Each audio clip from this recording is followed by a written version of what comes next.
Hello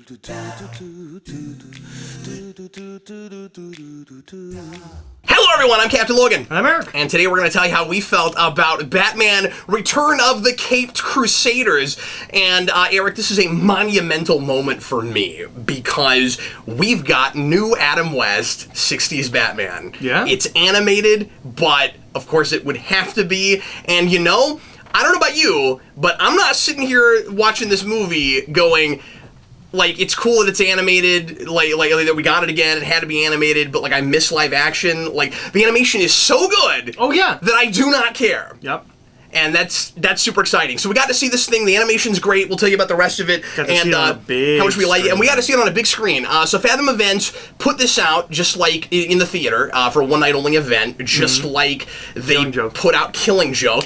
And I kind of predicted this. I was like, Killing Joke was in so many theaters. They kept adding theaters. It ended up being the biggest release they've ever had. And I was like, surely when they do more Batman movies, regardless of the fact that people didn't like that movie, I figured we'd get more, and we got this, and I was really lucky that I found out about it because I didn't see any news about it. Nobody sent me a message. I think a lot of people don't know about this.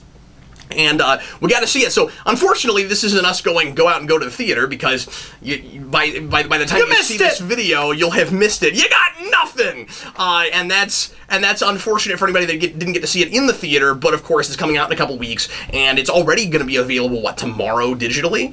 Yeah, I think is what the thing said. Yeah. But we're going to Godzilla tomorrow. You can go see that. Yeah, and we'll talk about that as well. The new Japanese Godzilla movie. Yeah, Godzilla Resurgence. Mm-hmm. 2 resurgences in 1 year. That's pretty funny. The subtitle Resurgence is making a resurgence. So anyway, but not only did we get to see it on the big screen, as Eric alluded to, we got to see it almost IMAX. Yeah. We went to Cinemark's Digital XD, which is kind of their halfway point between a regular movie theater screen and an IMAX, and it's not 3D, and you don't have to wear 3D glasses. So that's good. And you know, this in 3D would have been weird. Although you could have done like a really cool like pop psychedelic thing with that.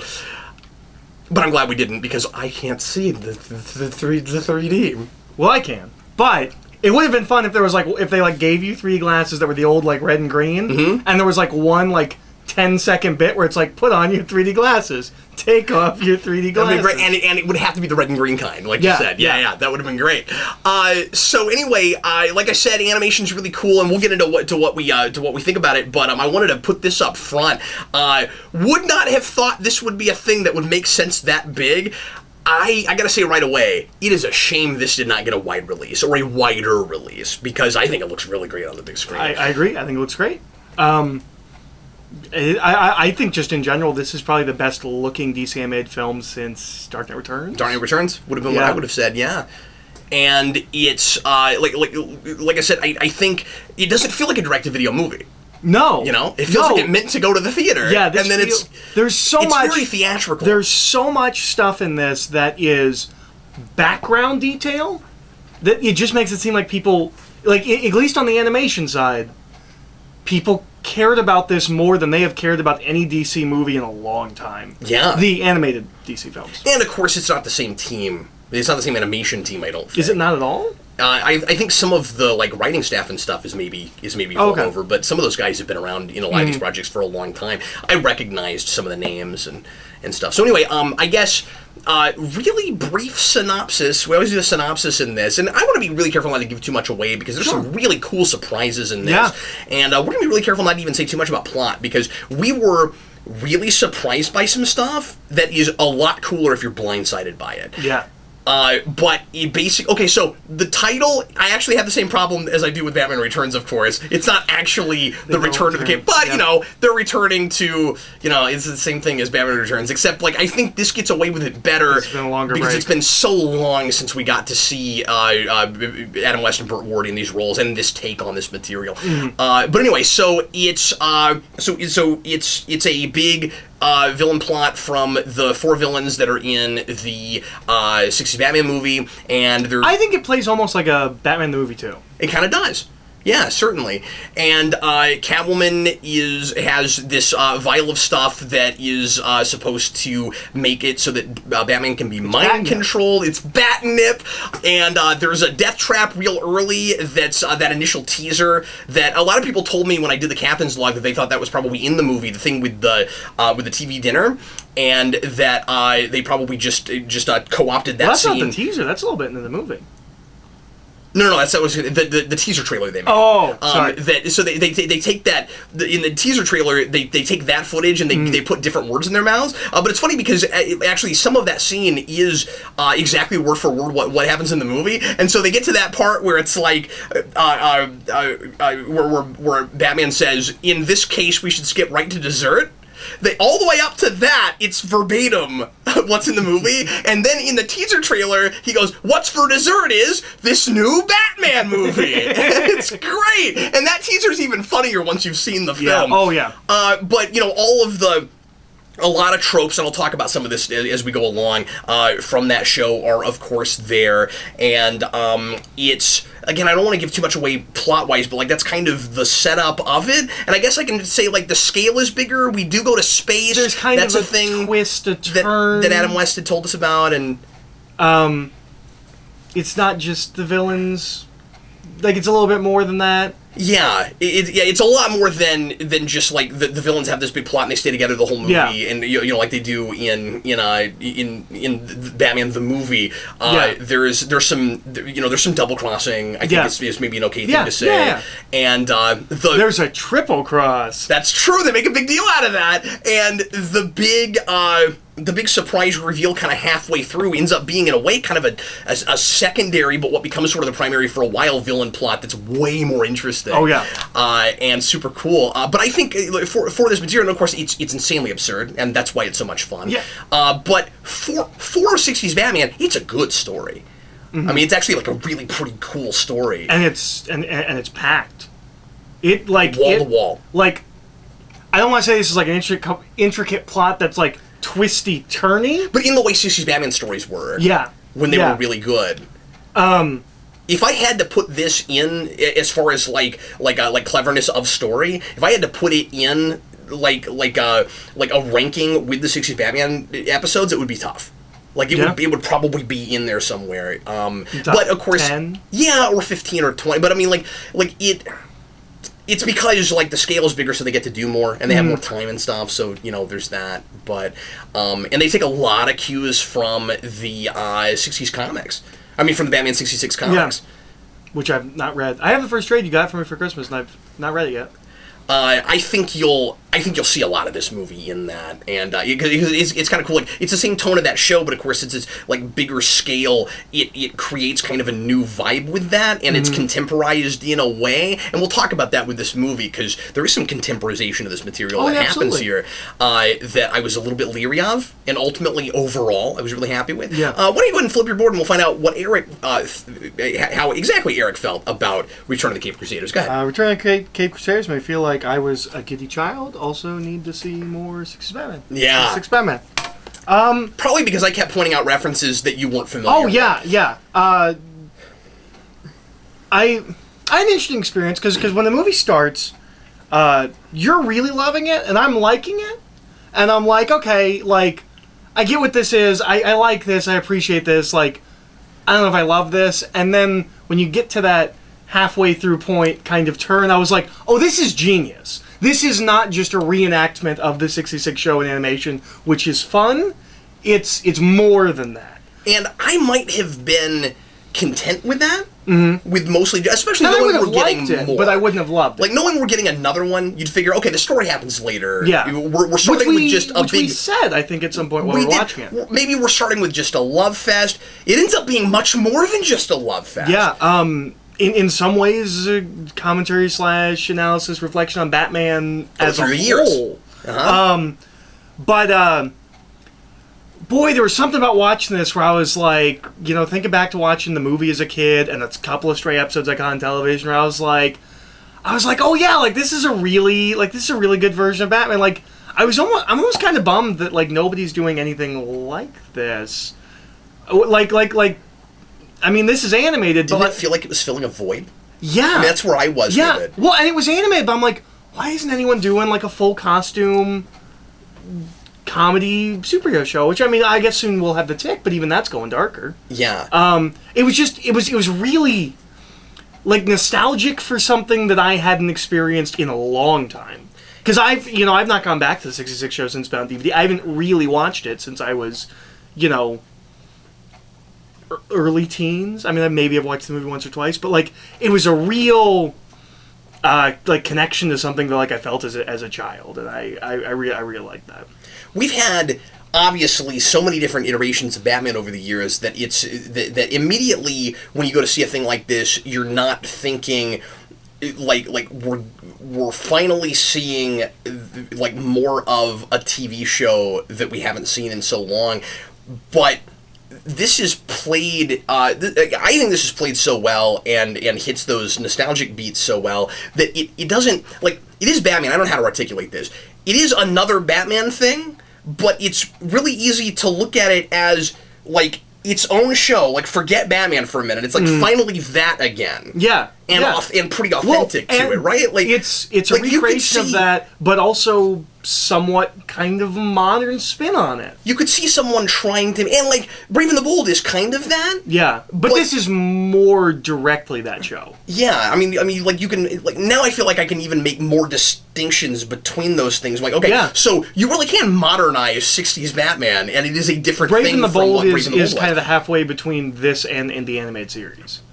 And also, its influence as much by '70s stuff as it is by the '60s show. Oh yeah, absolutely. It's such a '70s show that helps to make where it distinct. a lot of the animated series inspiration comes from is the '70s stuff. Yeah. So yeah, but I had the same thing you did, where I was like, it feels like somebody that really loves this material should make a live action remake of it. Yeah, yeah. I kind of want like a live action jokey Batman show. I mean, it doesn't have to be with Adam West, but like something like that. Yeah. Well, it'd be fascinating to recast it. I mean, I've thought that for a long time. And like now that I've seen it, it's just there's so much reference for that material in this movie that like it feels like it's filling a void both in Batman things and in just superhero culture right now. Mm-hmm. Like where has this been all this time? Yeah. Criticisms. Julie Newmar. Yeah. Julie Newmar. She sounds like an old woman. And there's no way around that, and there's no way they weren't going to cast her. Mm-hmm. I understand that. She doesn't work great. And especially because she's Catwoman, she's so sultry and supposed to be seductive, and it sounds like your grandma talking to you, real creepy. So that's I'm totally with you, and she's just not able to recreate, like you said, the sultriness, but also the menace of Catwoman. Yeah. Because that's one of the genuinely, especially in her first appearance, and I don't know if you remember it very well. I'll show it to you again. It's one of the best episodes. I don't think so. And it's where at the end of it she falls into a hole. And then when she comes back again, there's like a throwaway line about how she survived. So like we often like to do the kill Catwoman and somehow she comes back thing, but she's like genuinely, especially in this context, kind of scary. And this is especially because of the voice. It's this really bizarre blend of that and the version you get later where she gets more docile. Mm-hmm. And I don't mean because of recasting. I mean Newmar's Catwoman. Mm-hmm. Like her teeth get taken away real hard throughout the show. And I feel kind of bad because by the end of it, when we get to the big final confrontation, I've kind of come around on her a little bit, and that's the end of the movie. Yeah. I know we wouldn't want to recast her, but since she's still around, she's not great. She doesn't like ruin the movie or anything, but she's not. Well, and there's a point because she gets taken out early, and then she kind of comes back, and then goes away and comes back. There's a point where she gets taken out early. I'm like, oh, they knew that she wasn't going to do great, so they wrote her out of the movie. But that's not what happened. They almost it's almost written like they're taking full advantage of the fact that they have Julie Newmar. So that's one. There is a running gag with Aunt Harriet that doesn't work at all. The voice actress is good. The voice actress for Aunt Harriet? Oh, yeah. She's quite good. No, but I'm with you. I just wanted to throw that out there. Yeah. That like I feel like part of the reason that subplot is there is because they found somebody that sounded somewhat like her. Mm-hmm. And they were like, I guess we better do something with Aunt Harriet. The running gag is... It doesn't work, and it's the only time where, like, modern perceptions feel like it's intruding on the film. If it's what you think it is, and I think it must be. Yeah. It feels like a joke that doesn't belong in this material. Yeah. And we're being cryptic because we don't want to give too much away, but the kind of forcing or trying to force like modern progressive ideas into this really doesn't fit with the very authentic like way we're treating women the way the show did. Well, right? and it's not even. I don't even think it's a mistreatment, but we do the very like chivalrous thing. Catwoman has a line about like your like superior masculine ways or something like that. Yeah. I mean, it's very much what that show was. I don't think it's the. And it's making fun of that stuff, and I always said that show was making fun of that stuff too, potentially. Yeah. That it wasn't just embracing it. It was like you look at Star Trek. And of course, same year, 66 to 69. You look at how Star Trek is treating women, and it's not doing that in a tongue-in-cheek way. It really feels that way about it. And then you go to Batman, and Batman is making fun of that material. I don't think it's like modern progressive mentality. Yeah. I think it's an easy joke that we've been doing since the 60s or the 70s raised. Whenever that Batman song comes out, but because of the way we're playing like how we're treating women and stuff, it doesn't. It's really glaring. Yeah. It doesn't fit with the material. And that's a joke that to me at this point has been beaten to death and has never been funny. So it's just I think that's really it. I don't know if I really have any other major criticisms. I love this film. Maybe it's okay to say that what we're talking about is the allusion to the possibility that Batman and Robin are homosexual. Yeah. That's it. Seems like Aunt Harriet's like, you guys don't have to still be hiding. I know your secret. And let me say, I did not pick up on that being what it was. And I was very confused by the end. So, like, looking back on it, that's all it could have been. But anyway. And minor spoiler there. That's such a lazy, old joke that isn't fun. Like, that's the jock joke, right? Like, that's what somebody does making fun of Batman. It's not loving. Or at least I don't think so. But it's anything like it in the movie. I think the voice actors are phenomenal across the board. How do you feel about Adam West? Because of course he sounds a little older too. He does. Not even a little. I mean, he's trying really hard not to slur his speech. Well, but here's the thing. Is Adam West has done so much in the past 10, 15 years, I'm used to his voice. Burt Ward sounds so much like... he's the MVP here. He sounds... His natural speaking voice, because it's not the voice he's using through the entire film. A couple of times his normal voice slips out a little bit.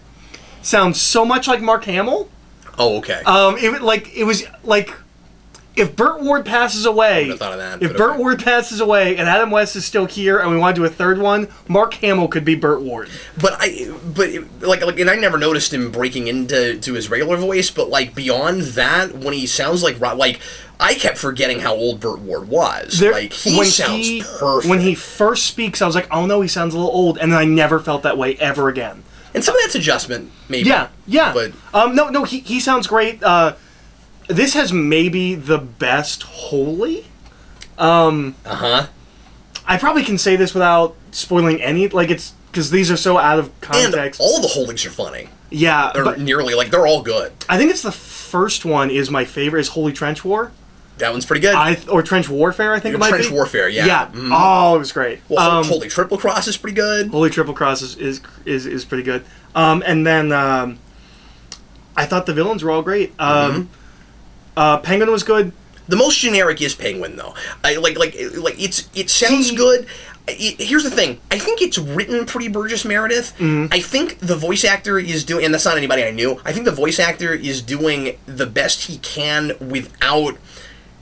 Okay, so the dialogue is Burgess Meredith, but the situation isn't, so he's not getting to do Burgess Meredith things, so he's real generic, like 60s comic book Penguin, and I think that of the four, he's the one that's drawn least like the actor. Yeah, he's got this big pointy nose. Well, so does he has that in the show too. Oh, does he? Oh yeah. Okay. He's got a prosthetic nose, absolutely. But it's the one that looks most generic to me. I don't think he looks like Burgess Meredith, and everybody else kind of looks like their counterparts.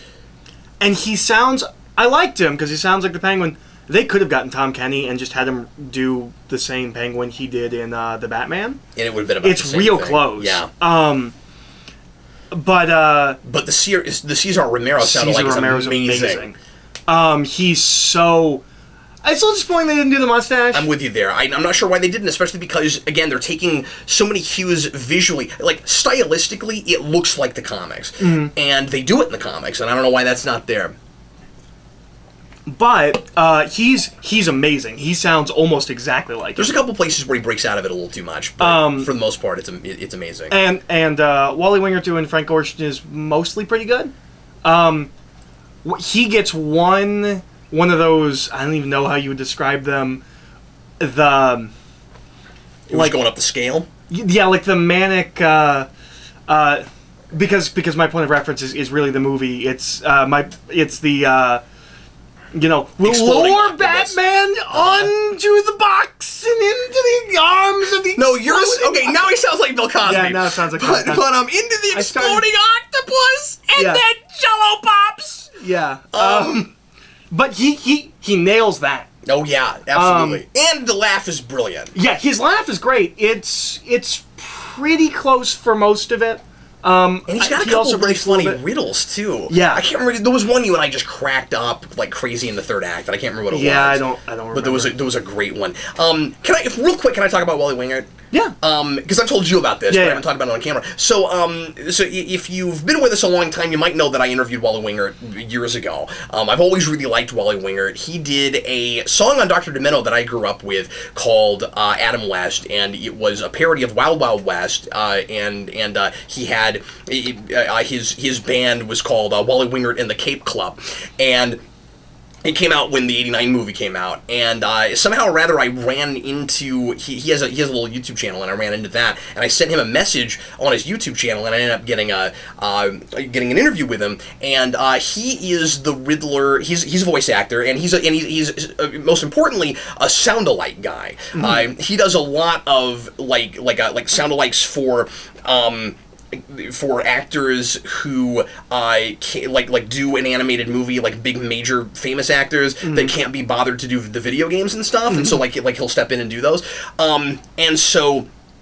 But one of the reasons I wanted to talk to him at the time was because he voices the Riddler in the Arkham games, and this is just before City came out, so I got to talk to him like a few weeks before City came out, and he.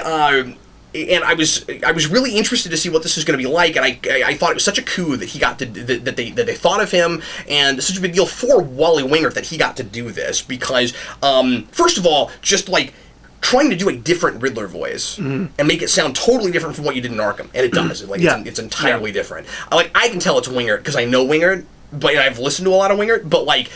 And that's the thing with voice actors. No matter how good you are, once you get familiar with that voice actor, you can always tell. You can start picking up on some of the... Yeah, because there's some voice actors I like that I think are phenomenal, but I always know it's them. Yeah. Because I know their range, I know their voices, and most of the time you only have a couple of voices and you do, So, I mean, that's not a huge criticism. If you're really familiar with his it's work. not even a criticism. It's just like I could tell it was Wingert, but most people wouldn't even know it was the same guy, is the point I'm making. But it was a really big deal for him because he knew Frank Gorshin. He was friends with Frank Gorshin, and now he's got to do not one but two Riddlers, and he's trying to recreate Gorshin. And he's also good friends with Adam West. So anyway, just the fact that Wingert was involved in this was a big deal to me, and I'm sure was probably a big highlight of his career now for him, that he got to go in and do Gorshin. But yeah, for the most part, he sounds amazing, and I didn't know how close he'd be able to get. But again, like with what we were talking about earlier, with how this version of Batman is so different, it's almost an entirely different thing. Yeah, like if you're doing this, you have to do them. It's like this Riddler is not any other Riddler. And you it's wouldn't almost do like this movie like doing your totally own different character take on the '60s Riddler. Like it has to be Gorshin, or I guess the other guy. You could try and do that guy. There'd be no reason to do that guy. Which there's a really nice little nod to the multiple Catwomans. I did have another criticism. I thought there was something I was forgetting to bring up that I did. And this is more of a lack of something. We don't have any celebrity cameos. Yeah, I was bummed out by that too, especially because we have two places where we climb a wall. You know who I thought would have been amazing to have? and it's not unprecedented that he would do something like this. How amazing would it be if it was Stan Lee? Yeah, I wouldn't have wanted that. Because he's friends with Bob Kane. He knows better. I don't know. That's true. The problem with it is, I don't think I mean, like in the theater, I guess I would have been like, okay, that's cool, like because it's somebody from the '60s. You want somebody that was a big deal in the '60s, or at least that's what I would have wanted. That's why Shatner getting to do Two-Face is so cool. But I don't know. It's just Stan Lee cameos are so like. I know they are, and I'm mostly tired of them. But I thought it would have been cool here. I don't know. But there's no one I even said something like when they start climbing the wall, I was like, it's gonna be Kevin Smith, and he's done cameo voices, and it was no one. Well, and you also easily could have done celebrity cameos where you saw someone on screen, but you didn't actually have their voice. Yeah, I mean, you couldn't have done that for like a walk up like that. In a building. You could have had somebody in the background. Like, I would have expected maybe something like there's Don Knotts in the background, something like that. Or given that it's animation, you could have had like modern day Adam West stick his head out the window or something like that. See, that I would have loved. Yeah, I would have eaten that up with a spoon. But there's nothing. Or any other like special guest villains whose actors are still around, but we weren't going to use their voice this movie. Mm-hmm. There's not a lot of folks left. I think like Malachi Throne. I think he's still alive. Mm-hmm. But maybe not. I don't remember. I haven't looked him up in a while. When I talked to Wally Wingard, he was still around. He talked about him. But anyway. But yeah, there was no one, and that just seemed weird because we do 2 climbing shots. Yeah. And that first one, they're going by windows. Like it really seems like there should have been one. Maybe they'll do it in the next one. Yeah. Maybe it'll be Shatner. Well, I guess you can go and flip your sign, and then I'll do my board. Not feeling it. No! I'm feeling it. So this movie made me feel like I finally exhausted the third of my 3 wishes. What were this has been a big year for me. Oh, right. Even though it's been a really crappy year for movies overall, I got The Tick, and it's going to series, and it's wonderful. Mm-hmm. I got my Star Trek 50th anniversary, which has been really good overall. Paramount's done a really good job putting out really cool stuff, and Beyond was good. And the best of the 3 movies. Yeah, and I think the best of the 3. in a year where things I had high hopes for were really disappointing. Yeah. So this was my third one, man. I mean, like of the things that I care most about, which are all 3 things that most people do not care nearly as much about or at all compared to other major things that came out this year. They're kind of my 3 big things, yeah. And so anyway, I mean, I guess I have, a couple of, They Might Be Giants and stuff like that, but if TMBG cut a record this year and it sucked. About Batman, Star Trek, and The Tick. See, then that's, or if we got a big Douglas Adams, we are getting a Douglas Adams thing. We're getting Dirt Gently. But if we got like a Hitchhiker thing this year. Anyway, so, but that's why I wrote that board. I just adored this. And one of the things that was so impressive about it to me, and I wasn't expecting this, is that it's, of course, a love letter to that show, and yet reinvents it for animation. And there is as much love for animation here as there is for Adam West. Well, the thing that it feels that I haven't felt in any of these films since Dark Knight Returns, this feels like a passion project. Yeah. This feels like everyone wanted to make there. this. Yeah, and they take you on a ride, and and that's part of why I'm so glad I got to see it on the big screen. The Batcave is 6 times bigger. Mm-hmm. There's a dinosaur. There's a dinosaur. Spoilers. Oh, I'm calling it now. The giant penny gets put in the Batcave in the next movie because it's not there. It has to. Yeah, that's really cool. We get a triple-decker atomic pile. Mm-hmm. They went real big with this because basically it's like, and the comics did this too. Again, they're doing this big, grand scale version of 60s Batman, and the way I forget his name, the way the guy that started the 66 comic put it was Jeff Parker. Jeff Parker, thank you. In an interview he did when that series was about to come out a few years ago, he said, "We want to make a comic where you can imagine 60s Batman on a grand scale, but made in as a movie or something at the time. So we're not going to do anything that you couldn't have done, with the budget at the time, and I feel like that tradition is being carried over to this. Yeah. There is nothing here that if money were no object, you couldn't have practically created. Yeah. Yeah. Well, and don't you think? And even the space stuff. I mean, you had space epics in the 60s. 2001. Yeah. Well, I mean, no way would Batman 66 have gotten the 2001 treatment. No, but if it did, and there's even a 2001 reference. Yeah, well, and then the first Planet of the Apes is in like 68, 69, something like that. Yeah. Like, we're doing space stuff. So it's so cool to get to see that treatment. And, you get a lot of the gadgets that you love from the show, and we're doing those nods and homages, but then we make up new ones. And I don't want to give away too many of them. There is a scene that is a 1-2 punch for Cap and I both. And we both just lost it in the theater. The other huge positive I wanted to throw out, besides all the stuff we were talking about earlier, is the way it brings in contemporary references and puts them in the 60s Batman context. You could not have handled that. I don't know if subtle is the right word, but like I don't know that could have been handled any better. I think they're a little subtle because the two lines are like back to back. The two lines that are like back to back are not the big lines of what they're pulled from. They're things. It's not like the Joker says, "Why so serious?" or anything. Yeah. No. You're getting they're lines that people, if you really like those things, but they're not.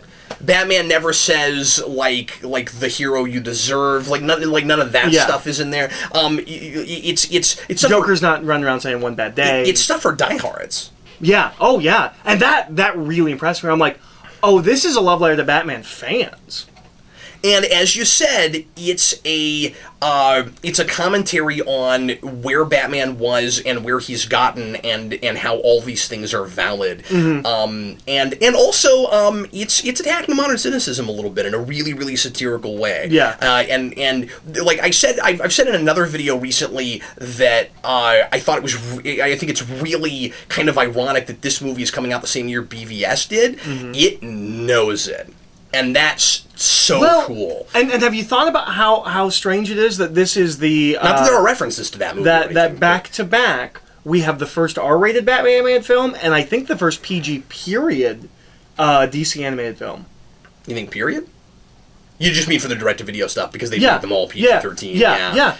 So we have... You're talking about of that line. Yeah. Because people will say, well, what about Mask of the Phantasm? We're talking about the modern era, the 2007 to starting with Superman Doomsday, going forward, we had the harshest rating, and then this.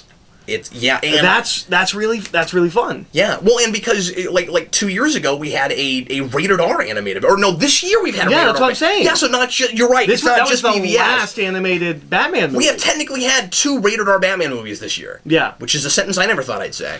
Yeah, no, because the extended BVS is also rated R. Yeah, which it does need to be, but whatever. Yeah, no, I agree with you. But I was specifically talking about Killing Joke is that these are back to back. Yeah, Killing Joke and this are back to back. There's in one scene, there is a reference to, all I'll say is, one of my favorite Batman things, and one of his favorite Batman things, and you got giddier, and then, or when mine happened, I about lost my mind. Like, and yours is after mine. Yeah. But like, I about threw things. And then yours comes up, and then you about throw things. It was great. Couldn't even, but in just Adam West getting to deliver those lines. Oh, yeah. Oh, boy. It was great. Yeah. So... Goosebumps. Yeah, me too. And like, I know I'm silly. I love 60s Batman so much. I teared up a little bit at the beginning. Did you? Just a little. And then I didn't have that the rest of the time because it was so funny. All I was doing was laughing most of the time. And also going, oh, we're going here? Yeah. Oh, wait, we're doing this? You know, it's plot twisting in the best possible way. And I should say that it does what 60s Batman does and what you need to make this comedy work, that even as over the top as we get with the scope and stuff, it's still all these characters taking everything totally seriously. Yeah. With all the preposterous things they're saying. Yeah, no one, like the best comedies, I think, no one knows they're in a comedy. They have, yeah. Yeah, they have no idea, and they get so silly, and it's just wonderful. There are some things that in animation don't play as well as they do in the live action show. I feel like, signs. and you have to do this, but I feel like it's really weird to hide punches in animation. You know, with the word. With the words that come on the screen, where it's just, that has to be there, and I'm not dogging on it for it being there or anything, but it was a thing I noticed. I'm just commenting on, like while I'm watching it, I'm like, oh, those were there, to block violence, and then it's an animated movie, and we also have more violence, so... But it's a thing that, you can't do this material without. No, I never thought that. Yeah. But it's just interesting rendering this to animation, because there's a little bit of the charm that you lose that you couldn't help but lose. They make up for it because here's my point. I think they know it, and I think they make up for it when they start using words that you would use in 2016 that you would never have used in the 60s. Spork. It just blew my. It's so funny. As far as references and things and go... they don't overplay that. I was worried that would happen. It was like, silly nonsense words would be like every other one, and it's not. They pace it exactly right. They pace it exactly right. Show. I wanted to mention this too, with as far as the references go, both to the 60s show and to Batman history in general. If you know nothing but you appreciate this kind of comedy and you appreciate animation, it all plays. Oh, it still works. I think. I mean, I know the stuff, but I think it still works. I think because there's a lot of 60s things that I know that you didn't, and you didn't have to have them. No. I mean, you probably appreciated the fact that I could point a couple things out. Well, and I said, I texted my mom before we were sitting in the theater, and I texted my mom, I'm like, oh, we're gonna watch the animalized Batman thing. Yeah. And that's something that obviously she knows from her childhood, probably more than I do, because she had syndicated reruns. She can watch this, and she's seen other Batman things. She wouldn't get all the references and things, but she would still appreciate it. I feel like if you just like Batman, you've never really seen the 60s stuff, I think you can mostly appreciate this if you know it's comedy. And I think, in fact, if you only know 60s Batman, or you know that well... I'm going to go this far. This should play, and hopefully we can get people to watch it that... Hopefully some folks will watch this that wouldn't usually watch 66. This should play like Star Trek 09 for Batman. For 60s Batman. This should be the thing that you watch and then and you think it's really fun and then you like all the action and stuff, and then you go back and you appreciate the 60s show in a way you couldn't possibly have if you only watched it on its own, because you kind of resist 60s television and the effects of the time and that kind of stuff. Because if you watch this and you enjoy it, but you're not super familiar with the show, you'll go back and you'll see all the tropes in the show that are in this movie, and you'll go, oh, that's why that's there. Well, and the police being incompetent, Batman... And the Commissioner Gordon is amazing. We were talking about voice actors. Commissioner Gordon is amazing. Batman creating the culture of dependence, the way the exact way that his relationship with Catwoman works. I can go on and on. There's a laundry list of tropes that of stuff that I talked about in my top 10 that they clearly understand and. Well, and because 66 has so many villains that aren't regular Batman villains, if you're a Batman fan but you don't really know 66, there's a bunch of villains you get to see in this that you'd be like, who are these people? Yeah. And that might be a reason to go look at the show. And they get obscure with those. Because I knew some of them, but I didn't know all of them. Yeah. So obviously I'm feeling it. I'm shocked. We made this a little bit longer than how we felt about it usually are, because we're not going to do a spoiler cast for this, so we had to be a little bit cryptic. It would feel redundant for us to do this and then us to do the spoiler cast. Yeah. So I really didn't want to do that, so I thought we'd let this linger a little bit. I didn't really, besides things you were talking about, I didn't really throw out criticisms. Well, the DVD comes out in like 2 weeks. We could do a commentary. Go ahead and do a commentary, yeah. As our review. Yeah, I had the same thing that you did with Newmar, and I feel like the only other way you could have gone would have been to do the Merriweather version, but then you're also casting an 80-year-old woman because she's still around. I think and looking amazing, by the way. I saw her a couple years ago. I think it's a shame because, or not a shame. I think it's more noticeable because she's next to three guys. Well, two guys are doing really good impressions, and a guy that's doing an all right penguin.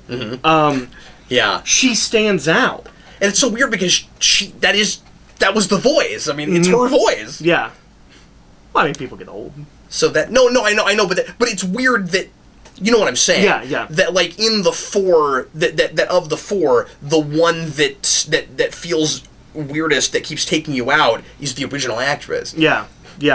And there's no other, like, as long as she's still alive, people would have been angry, or I think people would have been angry if they recast her. Yeah. The film itself would honestly probably have worked better if they did. Yeah, I know. And I hate that. Like, how much do you wish that they had the casting director for this movie for Turtles Forever?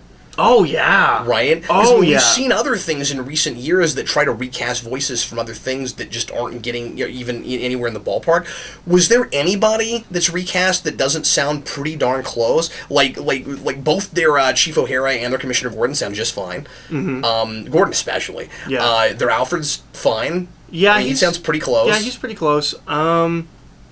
I don't think so. I mean, you know that cast better than I do. Yeah, like I said, the Aunt Harriet's pretty close. Like that was one of the things I was really wondering about going in, if they were even going to try, because they wouldn't have had to. No one was going to see this movie and then Harriet not being like, well, wait a second, didn't you forget someone? Or just be a generic sounding old lady and not even be close to that voice. I don't think there's anyone that feels particularly off. I Yeah. don't think so. Except for Adam West. That guy just phoned it in. They couldn't have gotten the real Adam West. And he's so happy to be there. Yeah, I don't. As far as like story stuff and characterization and stuff, I don't really think I have a lot of criticisms. I really. I mean, we just watched it. Maybe some it. things would sink in, but Yeah. I mean, it's a comedy in general, so. If certain like weird plot elements don't exactly hold up, it's more acceptable. I didn't love the last scene. I mean, for the reasons we talked about earlier, like I didn't love the note we left it on. It should have ended on the blimp. That one shot. No, you can't end it on the blimp. You don't think so? No, because we're. We're doing 66. Because we're doing 66. There's a great shot near the end. Oh no, and that's the thing is that it gets epic looking. The lighting. We get to see stuff that we haven't seen since since like Batman the Animated Series, as far as maybe that's not fair. Maybe some of the movies, some of the Batman the Animated Series movies, but like just as far as really epic looking and well lit Batman shots. The lighting in the final climax. Adam West keeps, and I don't know if you know this, he does this in the TV show too, but Adam West keeps doing the pull his cape up so he's making a shadow of a bat symbol, and he does it like 5 times, and I don't care that he keeps doing it. It's awesome every time. I don't care. But there are some, I'll throw this criticism out. Unless we watch it again and we notice it somewhere, I don't believe at any point does Batman do his legendary arms folded pose. I don't think he ever does this. I don't think we ever see that. He's supposed to do that. I don't think I ever got one of those. He does a few of the classic poses, though. We get one token Batusi thing, but like there's one place where he's being really dramatic and he does one of these, and I was like, yeah, okay. I will real quick. I will criticize the animation in this way. There are too many places where it gets kind of Filmation-y. And I think that there are some throwbacks to Filmation. There's one scene where I noticed it gets a little choppy. Well, that's not what I was going to say. There are too many places where when we get talky, we have heads moving and bodies aren't moving. There are too many places where we just stop and there's nothing on the screen moving except for a mouth. That happens a little too often. That's an anime trick. Well, yeah, of course. And again, we're kind of throwing back to Filmation. Some of the character models remind me very much of Filmation things. Yeah. And Filmation did, they did the New Adventures of Batman, right? I don't know.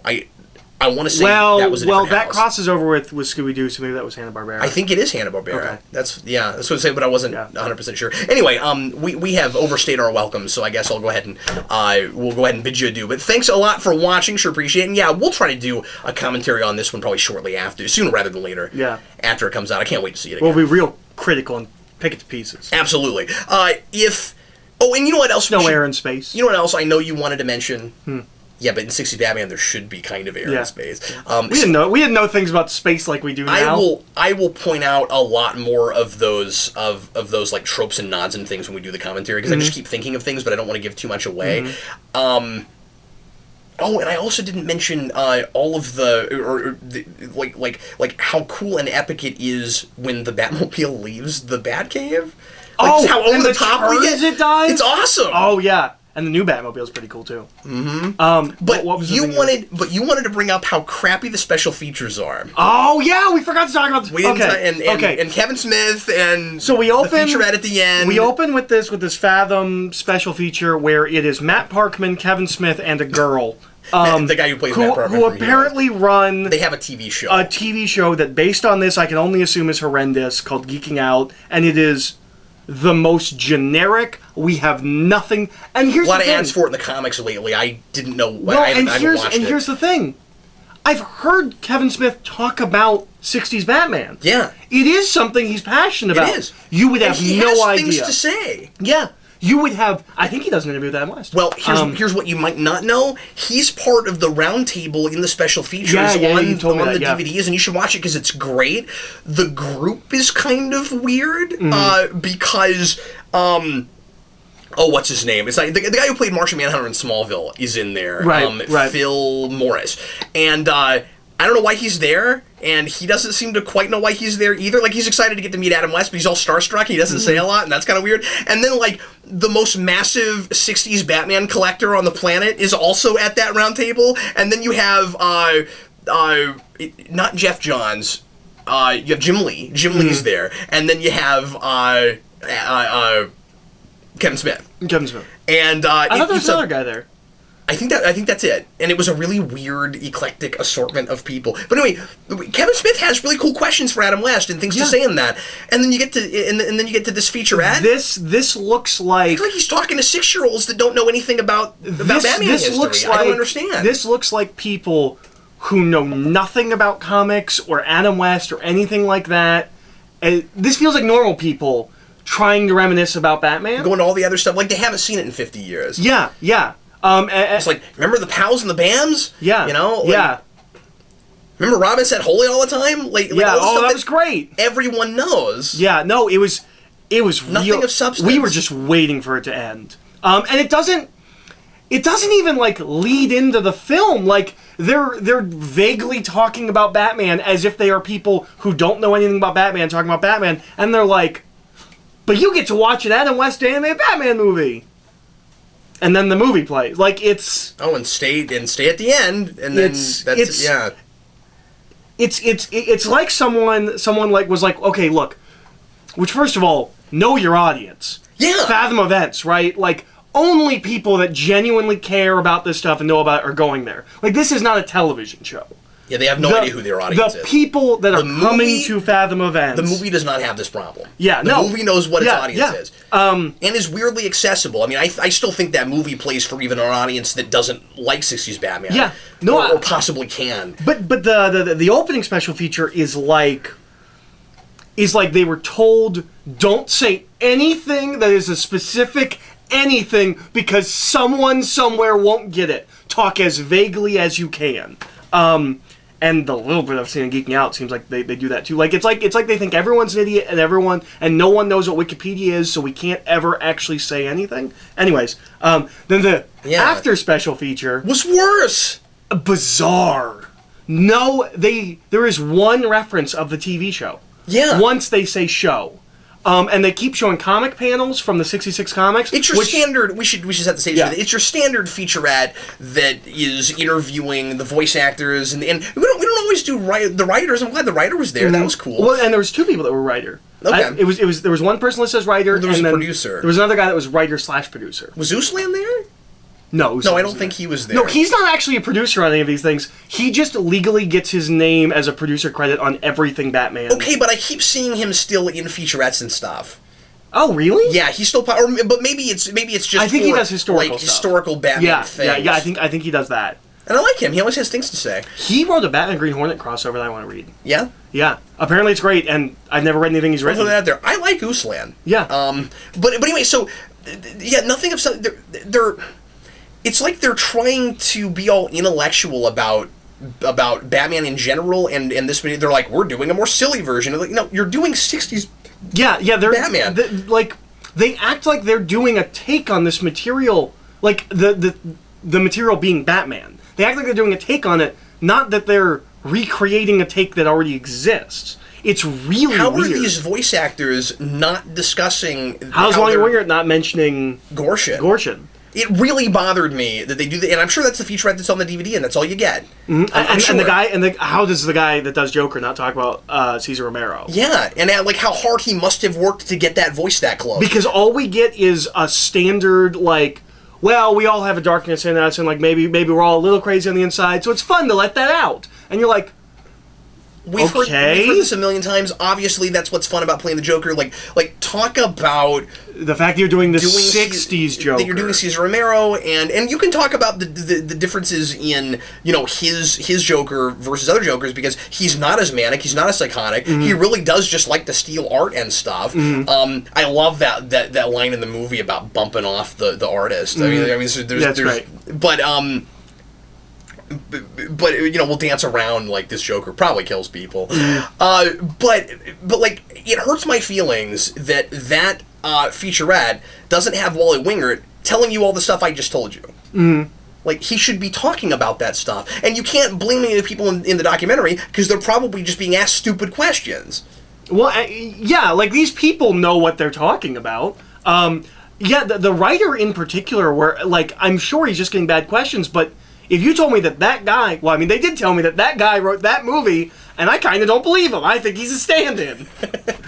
Because that guy didn't seem to be aware 60s Batman existed. He seemed to think he was doing something wholly original. Dan, were you surprised by how young he was? He really young guy. Yeah, he was and really he young. Clearly understands 60s Batman. Yeah. Anyway, we've talked too long. Yeah, we have. And well, I was going to say, we show comic panels for the 66 comic. Yes. No footage of the 60s show at all. Also, we don't mention the 66 comic, even though we're using panels. And no discussion about, like, we thought the comic was a good aesthetic. Well, the way they cut it, because they keep talking about the characters. It's as much an adaptation of, visually, that material as any of the direct-to-video movies they've ever made based on comic source material, and I would say this does the best any of them have ever done in taking exactly that art style and animating it and making it fluid. Mm-hmm. Because we keep either having to kind of wholly reinvent it. Like, I like what Dark Knight Returns looks like, but it's not that book. No, it's not that book. This is that book, and then we don't even talk about it in the featurette. That's so ridiculous. What was weird is the way it's cut.